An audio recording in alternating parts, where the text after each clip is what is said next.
Ma armastan islamistlikku kuningannat, kes on valmis paljastama oma kogukonna probleeme. Sest sa võiksid öelda, noh, mida üks valge tüdruk üldse teab sellest, mis islamis tegelikult probleemne on. Ja selle peale ütleksin ma, et võib-olla sul on õigus. Võib-olla ma ei tea midagi.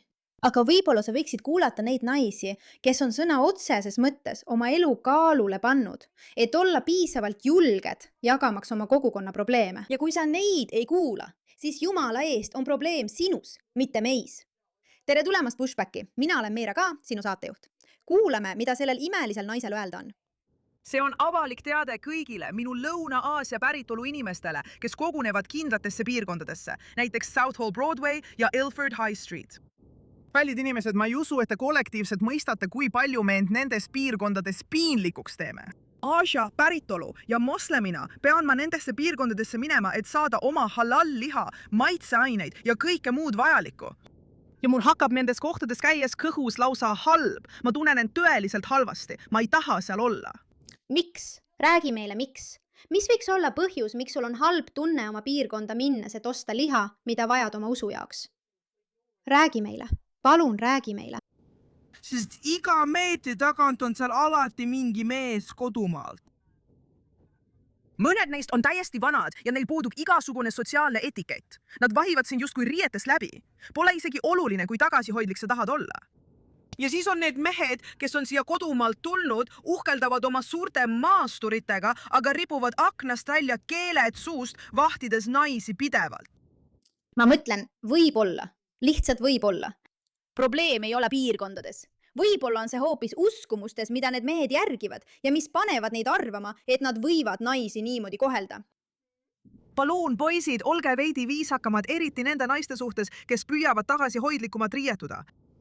Me oleme seal ainult selleks, et mõned asjad ära osta ja siis koju minna. Ma mõtlen, võiks ju arvata, et need mehed kohtlevad oma naisi tegelikult lugupidamisega, eks? Noh, see on üks asi, kui nende religioon ütleb neile, et tead, mine uskmatute kallale, kohtle neid naisi jäledalt, nad väärivad seda ja kogu see jama ja mõttetus, mida nad suust välja ajavad. Aga kui sinu enda naised selle üle kurdavad, siis võib-olla on see probleem päriselt olemas.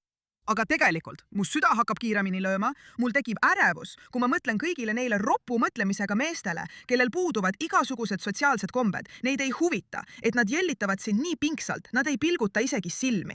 See ei ole seotud sotsiaalsete kommetega, kallis. Kuigi ma hindan seda videot väga, sest sa tõestad kõike, mida ma olen kogu aeg öelnud, see ei ole seotud sotsiaalsete kommetega, vaid nende uskumustega. Nad usuvad, et sa oled olemas ainult nende endi õnneks ja nende kasutada. See ongi kõik. Selleks sa seal oledki. Et sünnitada neile lapsi, et ma ei tea, panna neid end võimsamana tundma, sest jõudude tasakaal on nii paigast ära. Kas te ei tea midagi sellest, mida teile lubatakse? Kas sa tead, mida sulle tulevikuks lubatakse? Sinu abikaasa saab 72 neist naistest, kes käivad oma meestele liha ostmas, aga sina saad olla üks neist 72 neitsist. Kas see pole mitte imeline? Kas see pole lihtsalt nii tore? See näitab sulle kõike, mida pead teadma selle kohta, kui palju nad oma inimesi austavad. Ja kas ma võin lihtsalt seda öelda? Ma tean kindlalt, et minu kogukonnas on meeste ülesanne kaitsta naisi nende nilbikute eest. See on nende töö. Mis on selle ühiskonna juures nii, et mehed ise on niibikud oma enda naiste suhtes? Naised vajavad kaitset oma enda meeste eest. Mitte eriti hästi.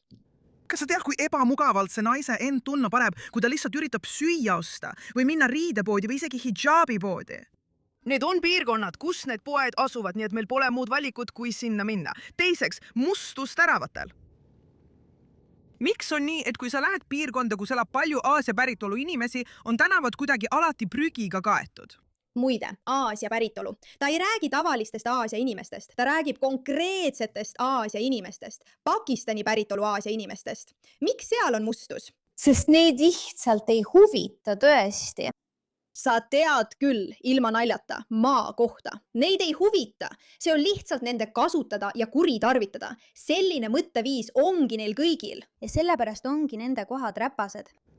Pakendid, ümbrised, mähmed, kui lähed elamurajooni tänavale, on madratsid välisukse ees, vanad lapsevankrid, asjad on katki, lihtsalt jäetakse prügi igale poole. Kas sa tead, kui halva maine sa annad ülejäänud meist Lõuna-Aasia päritolu inimestele, kes tahavad elada Sano kindaras? Oi jee, miks sa nii teed? Miks sa selliseid asju teed? Pane need asjad õigesse kohta. Jah, seal ma enam ei saanud aru. Vabandust, ma ei saa seda tõlkida. meid hakatakse nende asjade pärast tundma. Tegelikult mitte ainult hakatakse, meid on juba nende asjade pärast tuntud. Ja kahjuks me ei arene ega paranda oma käitumist. Või mudhiri ajada. Okei, ma ei saa enam aru. Ma ei saa sellest keelest aru. Aga tema pole ainus, kes neid inimesi kritiseerib. Vaatame. Mitte jumal.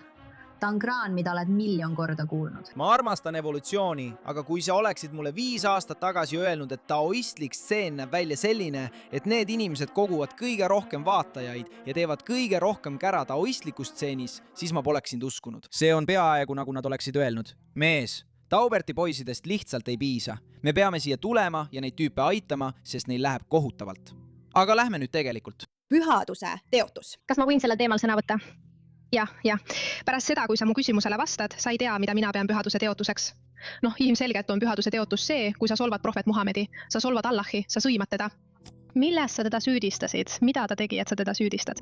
See ei ole juhus. Islami on Bismillahirrahmanirrahim. Vaatame, mida ta ütleb. Õige. Jeesuse iseloom ja lugu. Olgu, tema on vastane. Ja kuidas sa määraksid, milline on õige Jeesus ja mis see on? Õige Jeesus on see, kes on, ma ei hakka ütlema see üks, sest siis kõlab, nagu ma ütleksin. Daavahi poisid kavatsevad sõna otseses mõttes hävitada nende Daavahi tüdrukute tegevuse, isegi kui Daavahi tüdrukud nagu Cora ja Itachi teevad seda iseendale. Siin on minu probleem. Sa nägid islamit, aga tema hakkab eitama, et see on islamiga kooskõlas ja jääb ikkagi moslemiks. Ja just sellega me siin tegelemegi. Keegi ei suuda mind enam kunagi veenda, et hadiisid on tegelikult prohvet Muhamedi rahu olgu temaga ütlused. Keegi ei suuda mind kunagi veenda, et hadiisid ei ole lihtsalt.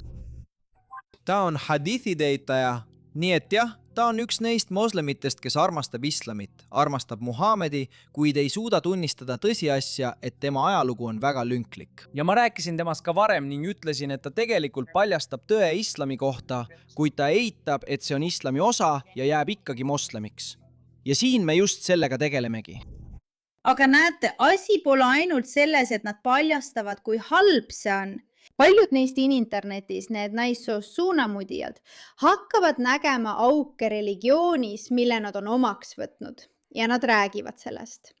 Ei suuda mind enam kunagi veenda, et hadiisid on tegelikult prohvet Muhamedi rahu olgu temaga ütlused. Keegi ei suuda mind kunagi veenda, et hadiisid ei ole lihtsalt rõhuvate, ebakindlate ja pervertsete meeste sõnad. Sest kuidas saab hadiis öelda, et Allah näeb naist, Allahi needus? Kas sa tead, kui tõsine on Allahi needus? Allah näeb naist, kes kitkub oma kulme. Allah näeb naist, kes eemaldab kulmude ümbrusest karvu, aga pole ühtegi hadiisi selle kohta, et Allah näeks meest, kes abiellub lastega. Ma mõtlen, tal on selles osas õigus. See on maljakas, et just kulmude teema teda häiris. Aga tead mis? Naised jäävad ikka naisteks. Naised tahavad olla ilusad. Las me kitkume oma kulme. Kas sa teadsid, et islam on kulmude kitkumise vastu? Milline kampaania? Kujuta ette, et kõik need ilublogijad on tegelikult jumala teotajad. Nad on uskmatud. Kui sul on ilusad kulmud, kui sa oled osa Hollywoodist, kui sa oled kena või ilus või hoolid oma näost, siis sa koged Allahi viha. Jah, see kõlab natuke naeruväärselt, kui ma seda niimoodi ütlen. See lihtsalt kõlab naeruväärselt ja tal on õigus.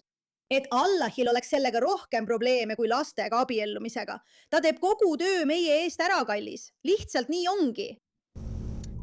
Oota, see on õige. Hadiisi raamat ütleb, et lastega abiellumine on lubatud. Oota. Oota. Las ma ütlen sulle midagi. Oota. Põhjus, miks need mehed keelduvad uuesti läbi vaatamast hadiisi, mis ütleb, et Aisha oli 6-aastane, hoolimata sellest, et on olemas rohkem ajaloolisi tõendeid, mis tõestavad vastupidist, on see, et siis peaksid nad hakkama uuesti läbi vaatama ka teisi hadiisid, mida peetakse sahihiks. Hadiisid, mida nad kasutavad oma patriarhaalse islami tõlgenduse aluseks.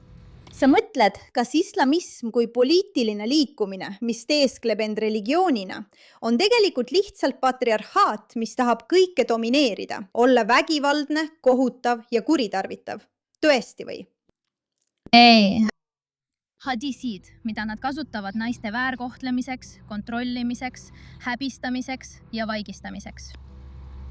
Ja selle asemel, et meie prohveti nime puhastada, jätkavad nad tema laimamist, väites, et ta teeks midagi nii jälki ja kohutavat, nagu abielluks lapsega. Moslemist tudengina küsivad mu mittemoslemitest sõbrad, miks prohvet abiellus alaealisega, kuigi see on vale. Miks prohvet abiellus alaealisega? Jah, miks mitte? Kui sul oleks võimalus.